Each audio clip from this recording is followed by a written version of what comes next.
block? What do you do if it's just a song just isn't working for you? My thing is basically purely collaborative because I rarely sit down and write by myself at the piano. You know, usually I'm producing an artist, and sometimes you're there to give a lot of the song. Sometimes you're there just to help with a few lyrics, be a bouncing board, give a few chords, help finish the next line. So I only know that side of it, and I think Did he spark you? Did he spark stuff in you? They do absolutely spark, and like, for better or for worse, the best songs come when you're going through a trying time, really. That's what I find. And luckily, life will always find a way to deal your shit hand every now and then, so I feel like that's the good thing about it. Like, you'll never get, the well won't run dry, because I feel like you'll always have those kind of life experiences. And in that place, whether it's like an Amy Winehouse or whoever it is, like, I get to sort of tap into their well of giant emotion for a little while, and sometimes it's not even fair because I'm going along for the ride on their horrible, tragic life experiences, because that's my job, to make the best song that I can with them, and I didn't have to necessarily even go through half of that stuff. But I think that's what keeps me, every new project, like, just rejuvenates me, because I'm always getting into somebody else's sort of life experience and then seeing how it matches up with my own. Working with Gaga on The Shallow, you know, I know you'd worked with her on Joanne before, and Yeah. it's a little more of the natural, I guess, version of her. How did the two of you sort of come to that song? She was obviously writing as Allie, you know, she had that character, she knew that that's what she wanted to do.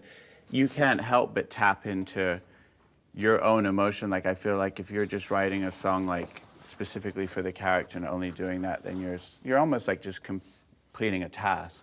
But like, if you want to get emotion that obviously everybody, even if you're writing for the film, is drawing from something in their own life, and that's what kind of makes people feel it in their gut when they hear that song. So that's kind of where I think it was half and half. Well, I can only speak for myself, but I know she was writing for Allie, and you know, this was supposed to be, I guess we probably imagined it was the end credit song. We had no idea at the time that it was going to become this part of the narrative. But the way that that's everybody's, for lack of a better word, everybody's shit and life experience and trials and tribulations is kind of in that song and being channeled, but for this one person to sing in a film.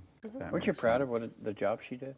I couldn't believe it. Like, because when you have somebody like that you can write a really good song, that's subjective. But when you have a brilliant filmmaker and this performance, like, that is just like giving your song like the biggest, to give it call it a leg up is the biggest understatement of all time. I loved it. I thought you did a great job. Yeah.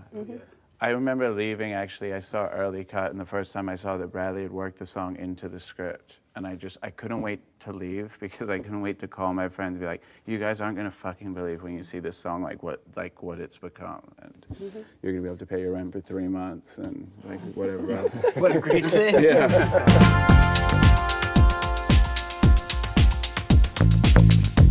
So artists are often influenced by the current political climate. I'm curious, how are you feeling about the climate we're living in now, and how is that inspiring your work? You can only really write what genuinely comes out of you, I feel like, and if that is your leaning. For me, I'm actually like, it's probably the only person who's not really a lyricist. Like, I write music, so I try and let my political, whether it's supporting swing left or whatever it is, and putting it on, you know, my records, or that's what I can do. I mean, it feels a small drop in the bucket compared to what you've done. You know, the Bay Area was obviously the most politically outspoken of all the early hip hop movements as well. So it's like, I guess I just, I'm sort of envious of what you guys have been able to do, and I just try and find my way in, or whatever I feel I can do that's appropriate.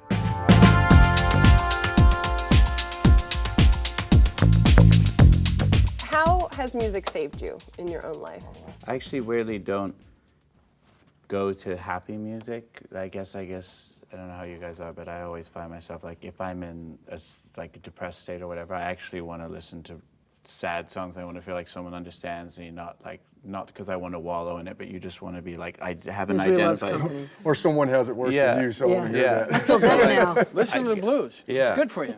So I think it's like, I'm kind of sort of known for making this slightly like irrepressibly happy music, which is so like crazy when I just like, obviously a song like Uptown Funk is like a bit of an anomaly, but like all I do is just get pictures and videos from my friends and their 2-year-old kids and they love it. And like they played it at the wedding and we love it. And I would actually never listen to a song like Uptown Funk by myself. I'm so proud of it and it's amazing. But every now and then I'll like go, I will be in a shitty mood and hear like a song that just makes me absolutely joyous, like Stevie Wonder, I Believe When I Fall in Love With You, It'll Be Forever, or something like that. And then I'm like, oh, now I realize like what people feel like when they tell me that this song took them out of like a shitty mood, because then you're like right there, because you take it for granted, because that's what we are lucky enough to do for a living and elevate people, like depending on the kind of music you make. And then every now and then when you end up, it's like Superman 2 when you're on the other side of the glass and you get the powers taken away and you're like, oh, I'm that guy now. And I need that song. Is quite a lovely thing. It reminds you why you have a job. Hey, what's up? Hey, it's Kesha. Hey, I'm Mark Ronson. I'm David Crosby. Thanks for watching The Hollywood Reporter. The Hollywood Reporter. The Hollywood Reporter Songwriter Roundtable. Songwriter Roundtable on Pirate Bay. I mean, YouTube.